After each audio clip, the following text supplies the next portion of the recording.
आंबेडकरवाद्यांचा दणका दाखवायची गरज आलेली आहे। पहिलं आहे शैक्षणिक आणि दुसरं आहे सामाजिक। आर्थिक निकषावरती कोणतंही आरक्षण मिळत नाही। यांनी वर्गीकरणाचा मुद्दा काढला, इकडचं आरक्षण संपवत आहे की जर आरक्षण नष्ट झालं तर राहुल गांधींच्या आयुष्यात काहीतरी फरक पडणार आहे का? शरद पवारांच्या आयुष्यात किंवा त्यांच्या कुटुंबाला थोडा तरी धक्का लागणार आहे? प्रॉपर्टी कमी होणार आहे? उद्धव ठाकरे किंवा आदित्य ठाकरेंचं काहीतरी वाकडं होणार आहे का? फटका कोणाला बसणार? दिल्ली मध्ये सुप्रीम कोर्टाने दोन महत्वाचे निर्णय काढले, एक एससी एसटीच्या क्रीमी लेअरचा आणि दुसरा वर्गीकरणाचा।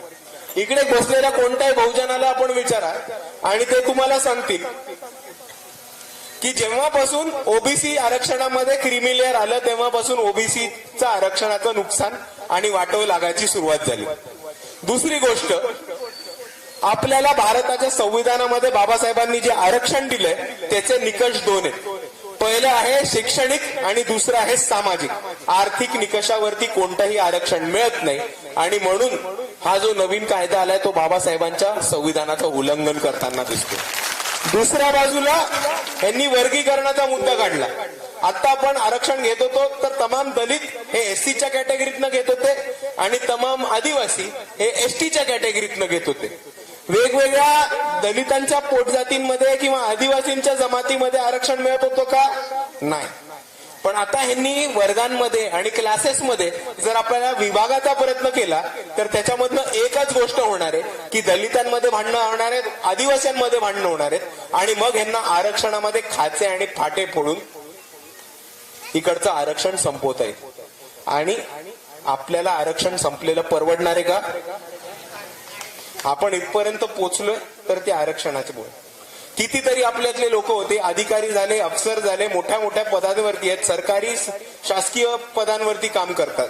कितीतरी लोकांनी मोठ्या उच्च पदव्या घेतल्या, कितीतरी लोक परदेशी शिकायला गेले आणि ते गेले फक्त आणि फक्त कारण त्यांना बाबासाहेब आंबेडकरांनी या भारताच्या संविधानामध्ये आरक्षण दिलं होतं। पण तरी इकडचं आरक्षण संपलं तर ते आपल्याला खरंच पडणार आहे का? परवडणार आहे का? झेपणार आहे का?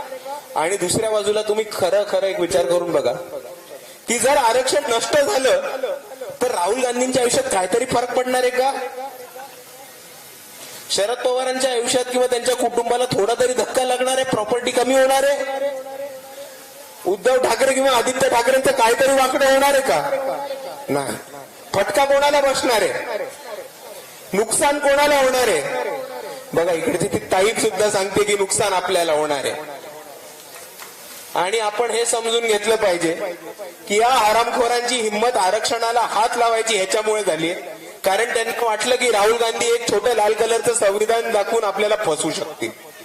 पण आता त्यांना आपल्याला इकडच्या आंबेडकरवाद्यांचा दणका दाखवायची गरज आलेली आहे आणि परत एकदा इकडच्या महाराष्ट्राला आणि भारताला हे दाखवून द्यायची गरज आली आहे की जोपर्यंत इकडचा आंबेडकरवादी, बहुजनवादी आणि आरक्षणवादी जिवंत आहे तोपर्यंत कोणाचाही बाप आरक्षणाला हात नाही लावू शकत।